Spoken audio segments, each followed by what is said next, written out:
difícil lembrar, porque faz muito tempo, mas é fácil de dizer quando o teatro entrou na minha vida. Eu era um garoto de 12 anos e comecei a fazer teatro no Ceará, em Fortaleza.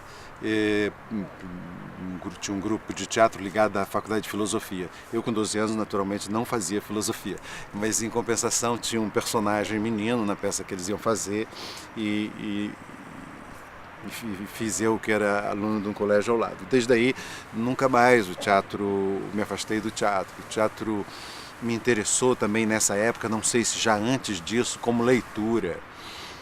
Meu pai tinha sido dono de uma livraria e eu ia à livraria do meu pai e até trabalhava nela nas férias.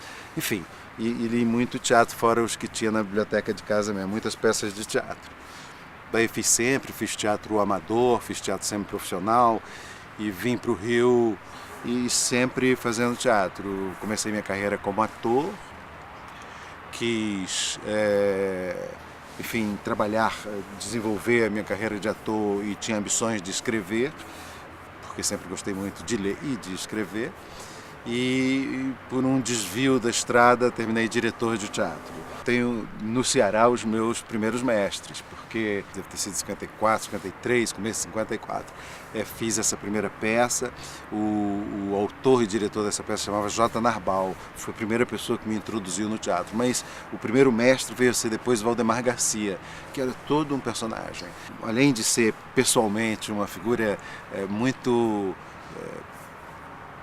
curiosa, muito, enfim, rica, complexa, de personalidade, um tipo inesquecível, ele era, enquanto artista, um homem, eu diria que à frente do seu tempo. Ele dizia o texto deve ser sabido como caminho de casa, numa época em que os teatros ainda tinham pontos, o cara que pontava o texto, e ele dizia que o texto tinha que ser uma segunda natureza para que o ator pudesse se dedicar às coisas muito mais importantes do que simplesmente a memorização das palavras, enfim. Outro grande mestre foi o B. de Paiva. Diria que com o B trabalhei muito mais. Fiz muitas peças, trabalhei muito dirigido por ele e era encantado com alguns dos seus talentos. Um deles, o seu talento plástico. Eu, como considero hoje um diretor com uma preocupado com a poesia da cena, meu primeiro poeta assim, foi B. de Paiva. Depois Haroldo Serra e outros mestres que tive no Ceará. Eu me fiz diretor por acaso e nem combinei tanto interpretação e direção. Pelo contrário, eu, apesar de agora ter divulgado muito, de ter sido muito divulgado, que eu faz 10 anos que não atuava, mas mesmo de 10 anos para trás, atuei muito menos do que gostaria. O que eu fui foi diretor. De repente eu estava fazendo uma peça como ator, uma peça do Nelson Xavier, direção do próprio Nelson e do César Thierry, e escrevi uma adaptação, isso sim era uma coisa que eu gostava de fazer, de uma peça infantil, uma adaptação do Flix do Ziraldo, que era um livro recém-saído.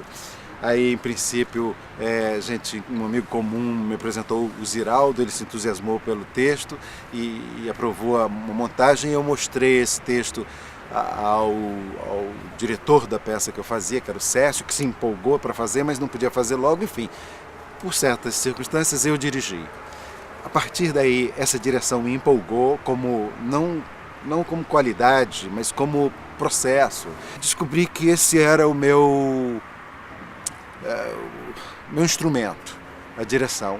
Eventualmente, aos poucos, voltei a escrever, montar peças minhas e a atuar.